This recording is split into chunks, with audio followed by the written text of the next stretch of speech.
ദൈവത്തിന്റെ ഏറ്റവും പ്രിയമുള്ളവരെ, അവിടുത്തെ സമാധാനം ഞാൻ ആശംസിക്കുന്നു.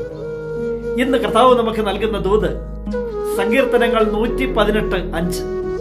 ദുരിതങ്ങളിൽ അകപ്പെട്ടപ്പോൾ ഞാൻ കർത്താവിനെ വിളിച്ചപേക്ഷിച്ചു, എന്റെ പ്രാർത്ഥന കേട്ട് അവിടുന്ന് എന്നെ മോചിപ്പിച്ചു.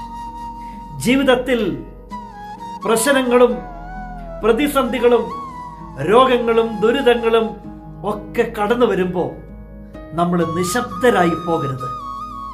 വിശ്വാസത്തോടെ പ്രാർത്ഥിക്കണം. പ്രാർത്ഥിക്കാതെ ഇരിക്കരുത്. വിശ്വാസത്തോടെ ദൈവത്തെ വിളിച്ച് പ്രാർത്ഥിക്കണം. ദുരിതങ്ങളിൽ അകപ്പെട്ടപ്പോൾ ഞാൻ കർത്താവിനെ വിളിച്ചപേക്ഷിച്ചു. എന്നിട്ട് തിരുവചനം പറഞ്ഞു തരികയാ, അവിടുന്ന് എൻ്റെ പ്രാർത്ഥന കേട്ട്. അതെ, നിന്റെ പ്രാർത്ഥന കേട്ടാണ് അവിടുന്ന് നിന്നെ മോചിപ്പിക്കാൻ പോകുന്നത്. എങ്കിൽ നിനക്ക് പ്രാർത്ഥിക്കാൻ ഒരു ദൈവമില്ലേ?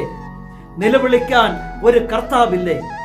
ദുരിതങ്ങൾ ജീവിതത്തിലേക്ക് എത്തുമ്പോൾ, പ്രതിസന്ധികളും രോഗങ്ങളും തകർച്ചകളും ഇല്ലായ്മകളും ഒക്കെ ജീവിതത്തിലേക്ക് എത്തുമ്പോൾ ദൈവത്തെ വിളിച്ച് പ്രാർത്ഥിക്കണം. കണ്ണുനീരോടെ വിശ്വാസത്തോടെ പ്രാർത്ഥിക്കണം. നിന്റെ പ്രാർത്ഥന കടന്ന് ആ ദൈവം പോവില്ല. അവിടുന്ന് കേൾക്കും.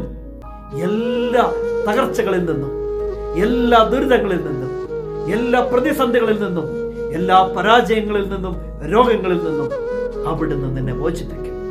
വാഗ്ദാനങ്ങളിൽ വിശ്വസ്തനായ ദൈവം നമ്മെ എല്ലാവരെയും സമൃദ്ധിയായി അനുഗ്രഹിക്കട്ടെ.